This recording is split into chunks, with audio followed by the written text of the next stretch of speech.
आपको ग्लेशियर में जैसे आप अभी ग्लेशियर से छोड़ो ट्रैक में आप चल रहे हैं खलिया टॉप 6 किलोमीटर पैदल वॉक और 0 पॉइंट पे। अभी आप कहाँ पर खड़े हैं? 20 किलोमीटर। अच्छा, आपको अपने ट्रेनिंग के दौरान सीखने को इसमें क्या क्या मिल रहा है? सबसे पहले तो हमें स्टेमिना बढ़ रहा हमारा, इतने ऊपर को आ रहे हैं हम लोग, और ब्रीथिंग पर एक्सरसाइज भी हो रही है और रनिंग करने में सेल्फ मिलेगी हमें और हार्ट बीट बढ़ रही होती है। हार्ट बीट भी बढ़ रही है। तो जैसे हाइट पे जा रहे हैं, ऑक्सीजन की लेवल कम हो रही है, जैसे हमको इससे आपका फेफड़ों का प्रैक्टिकल ट्रायल टेस्ट में मान के चलिए आप। ये भी ट्रेनिंग में ही शामिल कि इससे आपको पता चलता है कि ट्रेनिंग का फेफड़े कितने हार्ड एंड फास्ट हैं। समझिए चलने के रिदम से ही आपकी वो सारी चीज़ें रिकवर हो रही है। दूसरा ग्लेशियर में जैसे आप यहाँ पर देख रहे हैं सामने हिमालय पर्वत, अभी आपने पंचाचूली की पहाड़ियाँ दिख रही हैं सामने देखें 12 बजे की लाइन, सामने देखें बिल्कुल 12 बजे की लाइन। सीन नॉट सीन दिख रहा नहीं, नॉट सीन बोलो।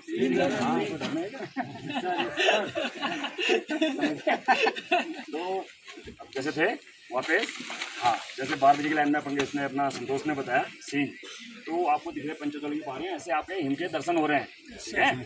तो ऐसे आप लोग क्या है ग्लेशियर में जब चढ़ते हैं, सियाचिन बैटल स्कूल में जाएंगे तो वहाँ पर पूरा क्या है बर्फ में ही चलना पड़ेगा।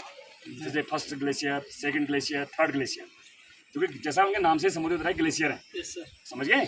वहाँ पर आपको एडवांस ट्रेनिंग करनी पड़ती है सियाचिन बैटल स्कूल में 1 महीने की। उसके बाद जब आपका एक्लाइमेटेशन हो जाता है उसके बाद आप ऊपर को चढ़ेंगे। 3 महीना आप पोस्ट में जब कंटिन्यू रहेंगे, 3 महीने बाद आपके वहाँ पर सेविंग एविंग कुछ भी सारी चीज़ें एक्सक्यूज रहेंगी, समझिए। बर्फ से पीना है, बर्फ को ही खिलाना है, बर्फ को। वहाँ पर क्या है आपने हमने जब चलेंगे, जैसे यहाँ पर ट्रैकिंग में हम नॉर्मली चल रहे हैं, तो इसमें चलने में हम क्या कर रहे हैं सिंपल, जिसकी मर्जी जहाँ रही वहाँ रुक रहा, जा रहा, आ रहा है। वहाँ पर हम क्या प्रॉपर 5 मीटर का हमारा डिस्टेंस होगा और लॉन्च कॉर्ड से हम बधे होंगे कमर में, क्योंकि अगर अचानक करवास फट जाए, जैसे हम चल रहे हैं बर्फ में चल रहे हैं ना, कोई पता नहीं, धरती का पता तो है ही, तो करवास फट जाता है। तो करवास के दौरान क्या होता है ऊपर से बर्फ की स्लाइड आ जाती है, तो उस आदमी का पता नहीं चलता है।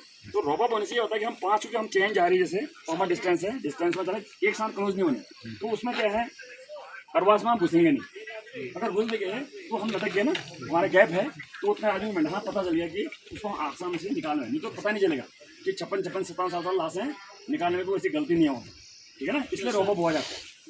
रोबो होने का कारण ये है, ऐसा नहीं कि मतलब पहले हम शौक के तौर पर या ढोंगबाजी के तौर पर हम चल रहे होंगे, ये चीज़ों का हमें विशेष ध्यान रखें। और आपके जो बूट होंगे नॉर्मल बूट में आप चलेंगे नहीं, वहाँ प्रॉपर ऐसे बड़े वाले बूट होते हैं 4-5 किलो के, इसके नीचे आपके क्रैम्पॉन लगे होंगे, आगे से पिल्लर लगे होंगे, समझिए नहीं। वहाँ पर पूरा ट्रैक उसमें पिल्लर और उसके क्रैम्पॉन के साथ चलेंगे, उसमें चलना आना चाहिए। ये नहीं आपने नीचे चला कहीं पहाड़ दे पाँव में और पाँव से आ रहा खून, इतने बड़े कील होते हैं उनमें, ठीक है ना।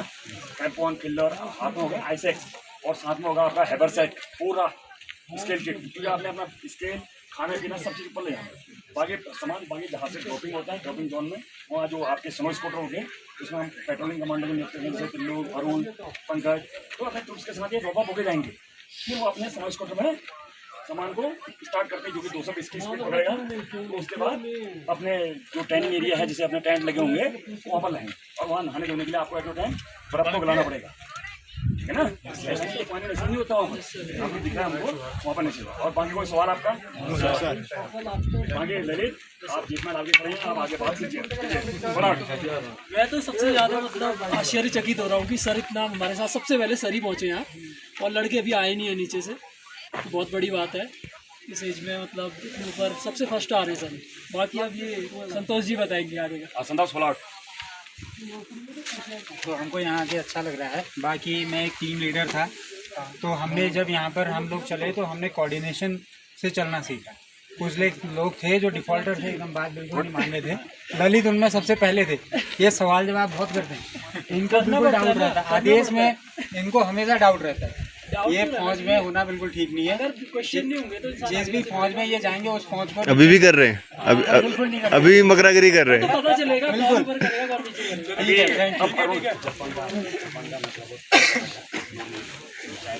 अरुण भाई थोड़ा उत्तरकाशी का बता दो, थोड़ा उत्तरकाशी का बता दो। वहाँ की ट्रेन और यहाँ की ट्रेन में कितनी सिमिलरिटी और डिफरेंस है? उत्तरकाशी का जो एल्टीट्यूड है हमारा गंगोत्री का वो 3200 मीटर का है, और यहाँ पर जो एल्टीट्यूड 3220 का, तो लगभग एल्टीट्यूड उतना ही है। तो चलने में ज़्यादा दिक्कत नहीं आई, लेकिन जो हमें आज चीज़ सीखने को मिली सर से वो ये मिली कि हमें बेबी स्टेप लेकर चलना है ताकि हमारा स्टेमिना मेंटेन रहे। और सर को मैं बधाई देना चाहूँगा जो सर ने हमारे साथ बिल्कुल बराबर शोल्डर से शोल्डर मिला के चल। कुछ बच्चे जुवेनाइल स्टेप लेके आ रहे हो, थक जा रहे हैं, बेबी स्टेप ठीक है। आपको एक चीज़ और जानकारी दूंगा, जो ग्लेशियर में आपको होने वाली बीमारियां हैं, बीमारियों के बारे में पता है आपको किसी को भी? जो ग्लेशियर में जो बीमारियां हैं कौन कौन सी, कोई भी क्रॉस बाइट से हाइपो स्टेप टू स्टेप में बताओ जिसको आता है। हाइपोबैरिक ओपोक्सिया कुछ चलो ऐसा। मैं बताता हूँ। जो ग्लेशियर में होने वाली बीमारियां हैं, जैसे आपको फ्रोस्टबाइट, चिल्बलेन, हेप्पो, एक्को, समझ गए सर एक ये भी होती है नोवोबैरिक ठीक है हाइपोक्सिया। ना? सर गैंग्रीन भी इसी में हाँ, होता है सर। हाँ, ये तो मेन बीमारी है। फ्रोस्टबाइट हो गया, चिल्बलेन हो गया। चिल्बलेन कैसे होती है अब ये बताओ, सवाल आपका ये होना चाहिए चिल्बलेन होता है कैसे। जब हम ट्रैकिंग करते करते आगे और आगे हमने अपने टेंट में थक गए, हम सो गए, समझ गए, और हमने तुरंत अपने बर्फ से पानी गर्म करना है, चाहे आपको एक ही गिलास में उस पानी को आपने वॉश करना है। तौलिया का पानी नहीं मिलता ग्लेशियर में, तौलिया को निचोड़ना है, उससे पोंछना है, जो कि नीट एंड क्लीन है, जो कि वो जो पसीना आपका जमे ना, पसीना जम जाएगा तो उसी से क्या होगा, आपको बीमारियां शुरू हो जाएगी, घेर लेती है। चिल्बलेन, फ्रॉस्टबाइट, ये इस टाइप से बीमारियां घेर लेती है, समझिए नहीं समझिए, जिससे आपका पाँव फिर डैमेज करना पड़ता है, काटना पड़ता है। क्योंकि बर्फ का कीड़ा जो बोलते हो, बर्फ का कीड़ा अलग से नहीं लगता है, समझिए नहीं समझिए। इसी प्रकार हेप्पो, हेप्पो क्या होता है, जब बिगर क्लाइमेट करते हुए ऊपर चढ़ गए तो हेप्पो एक्को से आप गिर जाओगे, समझिए नहीं समझिए। यहाँ पर तो कुछ भी है नहीं, जैसे 26 बोना एलपी, ये अशोक पोस्ट, यूकट पोस्ट, अंतर्राष्ट्रीय बॉर्डर में आप निकलोगे ऊपर सियाचिन में, तो आपको वहाँ पर एहसास होगा। वहाँ पर हमको रास्ते बनाए नहीं मिलेंगे, वहाँ पर हमको पूरा सीढ़ियों से ट्रैक हमने खुद बनाने हैं। अभी पोस्ट में जाना है, हमने ऊपर चढ़ना है, तो वहाँ पर हमने रहना है एक, तो पूरा उसका क्या है, सीढ़ियों का ट्रैक बनाया जाएगा, उसी के रास्ते में, उसी से जाना पड़ेगा, उसी से अपना सामान भी कैरी करना है, ठीक है ना। वहाँ पर हम एक नारा होता है, कमांडो सख्त मुश्किल वक्त कमांडो सख्त, वो हमारे फॉरेस्ट के टेनिज पर सूट बैठती है, समझिए नहीं समझिए। तो ये चीज़ का आपने विशेष ध्यान रखना है। अब लोग अपने मुखार बिंदु से एज ए ड्यूटी अफसर होने के नाते कुछ व्यक्त करेंगे, आइए।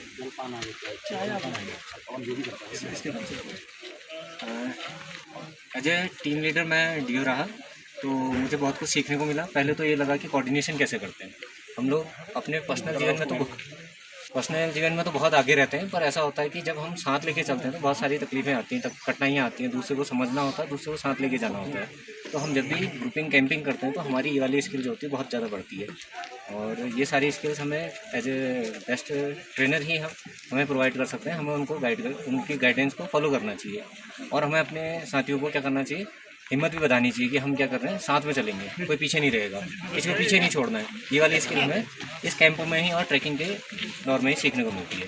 धन्यवाद। ओके, तुम लोग के लिए तालियां हैं।